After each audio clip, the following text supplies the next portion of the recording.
L'Éternel dit à Moïse, « Monte vers moi sur la montagne. » Moïse monta donc, et la nuée couvrit la montagne, et la gloire de l'Éternel demeura sur le mont Sinaï. Exode 24, 12, 15, 16. C'est Dieu lui-même qui avait fait sortir Israël hors d'Égypte. Puis il avait manifesté sa présence dans une colonne de nuée, et la nuit dans une colonne de feu, étape par étape.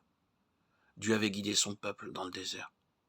Au 3e mois, les Israélites arrivèrent auprès du Sinaï, et y dressèrent leur tente. C'est là que l'Éternel allait donner sa loi au peuple qu'il rachetait, là qu'il convia son fidèle serviteur à venir plus près de lui, au sommet, l'invitant à une communion plus intime. Au mont Horeb, saisi de crainte, Moïse avait caché sa face. Mais depuis, il avait appris à marcher avec Dieu, à dépendre complètement de lui. Et maintenant, il était devenu capable de connaître davantage de celui dont il était l'instrument. Il avait marché de force en force, et alors qu'il avait autrefois reculé devant l'appel, objectant son incapacité, maintenant il était devenu le serviteur sans crainte et plein de hardiesse, l'instrument fidèle du Dieu invisible, dans la communion duquel il vivait. Ainsi, la foi en Dieu et l'obéissance à ce que nous savons de sa volonté nous prépare à cette communion plus intime après laquelle nous soupirons.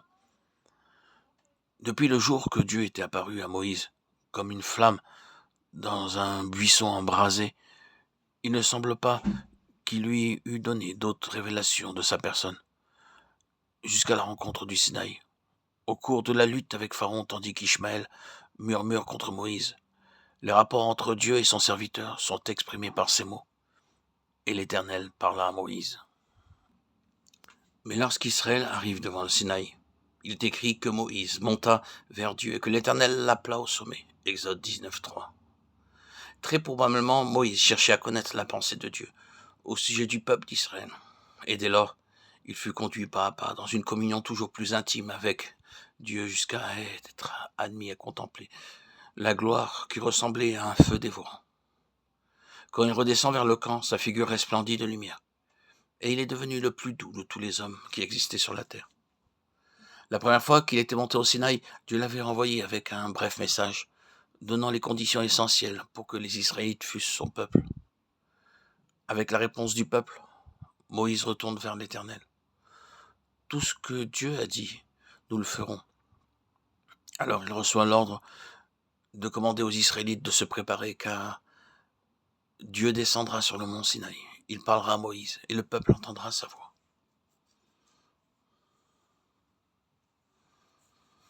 Après une très solennelle préparation, Israël fut amené par Moïse tout près de la montagne que, cependant, il ne devait pas essayer de gravir.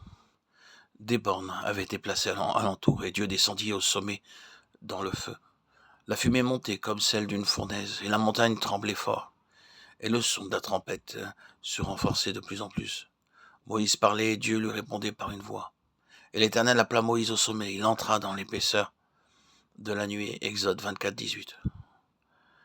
Ce qui paraissait était si terrible qu'il dit « Je suis très effrayé, tout tremblant ». Hébreux 12, 21.